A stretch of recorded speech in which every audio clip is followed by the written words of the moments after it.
We have such a beautiful, colorful, diverse cultural community in West Michigan, and embracing what makes us all different and celebrating that only makes our lives more vibrant. And there is a great way to support local African immigrants while learning, dancing, eating, and drinking. We're talking about Motherland Cultural Connections. We got the founder and CEO, Mirabelle, with us, and student Seon with us. Actually, graduate. Yes, she's graduated from the program. Talking about these experiences, Mirabelle, we're going to start with you.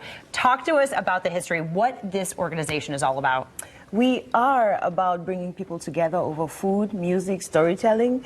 Part of why we want to do this is to destroy the stereotypes that we have of each other and create that brave and safe space where everyone can come together, find commonalities, and celebrate our differences. And we do all of this through fun stuff. It could be a cooking class, it could be a concert, it could be a spoken word event. And we target everyone. So our experiences are for families, for kids, for corporations, organizations, teams, and affinity groups as well. Wonderful. And talk about how the program works. This is for women, immigrants from Africa, and talk about what they go through when they come to you. Absolutely. I'll start even with my own story. It was really a hard journey trying to find my place in the community. I tried to find jobs and I couldn't for almost 6 years. And so that's why I started this. And I see a lot of women in the community, not only women, the immigrant community generally, going through these people who have really had experiences, skilled doctors, engineers, other professions. When they come here, that translation is hard for them to have. And so most of them settle for jobs that really they are overqualified for. And there's a shortage of talent in West Michigan, not only West Michigan, all of the US. And so why don't we pull these people in? And so that was one of the reasons why I created Motherland, and especially this coaching program, to be able to just hold the hands of some of the other women like myself who experienced what I experienced, to start cooking from home, teaching people, celebrating their heritage, but also earning income in the process. I love that. And Seon, talk about your experience. You start whipping this up. I mean, we'll talk about this. This is, you think, Thanksgiving inspired. Yes, it's kind of what absolutely. you're thinking with this. Yes. But Seon, talk about your experiences in West Michigan and what you've pulled from this program and what you're doing for us today. So I actually heard about Mirabelle's program, and I think it was one of the shows here, and it was great. You know, I was just fascinated, and being an African myself and being someone who cooks a lot. I mean, a lot of African homes, we do a lot of our cooking ourselves. So, you know, I was inspired, and especially that, you know, it could be monetized, you know. Who doesn't like money? Right? So, yeah, I was like, yes, let's go for this.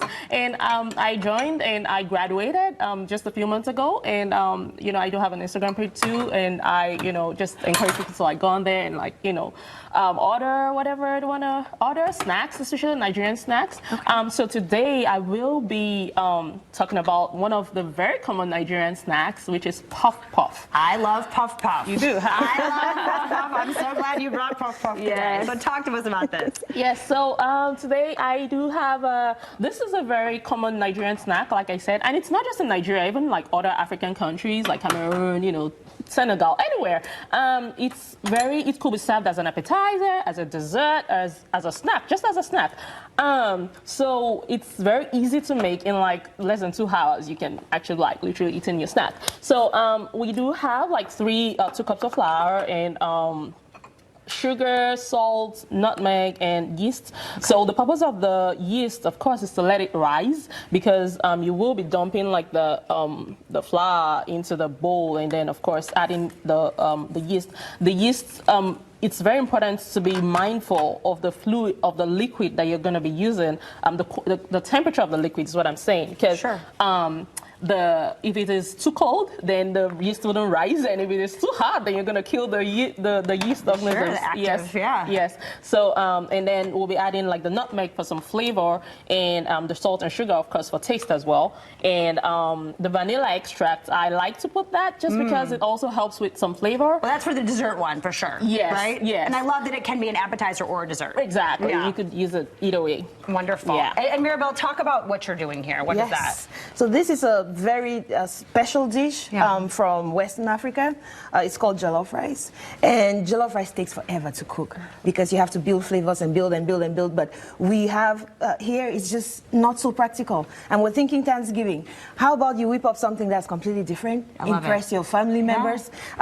It is quick. You put all of these ingredients. I have some paprika, I have some thyme, some sweet peppers, some bay leaf crushed, but also a full one. I have a mix of blended herbs, basil, parsley, sage in here as well. You have some onion, ginger and garlic blended with onion as well, and then some tomato paste. So what you do, you just mix it all up. I love it. I mean, so much flavor, and truthfully, a lot of those are traditional Thanksgiving flavors that you have in there. I love that take.